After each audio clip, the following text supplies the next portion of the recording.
Hey, it's Clay, and this will be a video chart on ticker symbol CLF. We will take a look at the 30-minute time frame.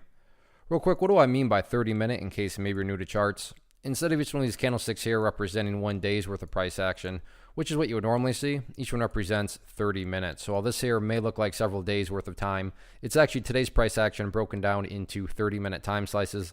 I like to do this time frame. I think it's a good job of telling the quote-unquote story of the price, and then makes mapping out levels of support and resistance a bit easier to see. I don't mean to state the obvious, but I will anyways. Very, very nice price movement the past couple of days. And not only nice price movement, but you look down here at the volume over the past 2 days, and by far the biggest volume this chart has had for quite a while. So a lot of eyeballs on this one. So let's map out some levels of support, and then we can talk areas of resistance. So the first area of support is what I would call the ideal level. I mean, if you say, hey, Clay, what would make this chart look the absolute strongest going forward? And that would be if the price could stay up here above $10.50. Now, don't get me wrong. If the price falls below $10.50, by no means am I saying the entire chart's ruined or anything like that. But yeah, if the price can somehow manage to do that, that would certainly be a huge sign of power going forward.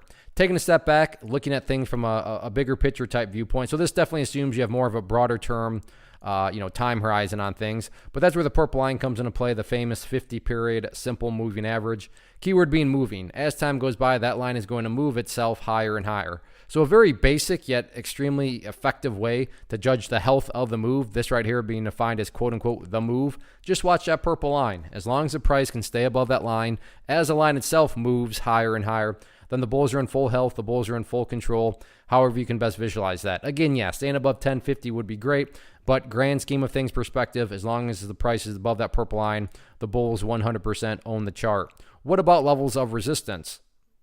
As things stand right now, pretty straightforward. Sellers seem to be hanging out right around $11.25, give or take a little bit. So that'll be public enemy number one going into tomorrow. All in all, though, no doubt about it. And resistance levels matter, but they don't matter. And I say they don't matter because as long as the price keeps on doing what it's been doing, which is building higher bases, then over time, everything else will take care of itself, including breaking levels of resistance. So focus on building those higher lows, which this one's been doing a great job of. And then you can just sit back and let the trend do its thing. One of the biggest questions I get is, hey Clay, how do you find the stocks that you trade? So what I've done is put together a free resource guide where I talk about the tools that I use to locate stocks that I find interesting and think may have potential. So if that sounds like something that could add value to you as a trader, then click on the image that is up on the screen right now and I will email you the guide. The guide itself is very short and to the point, and best part, it's completely free. Thanks for watching the video. Let me know if you have any questions.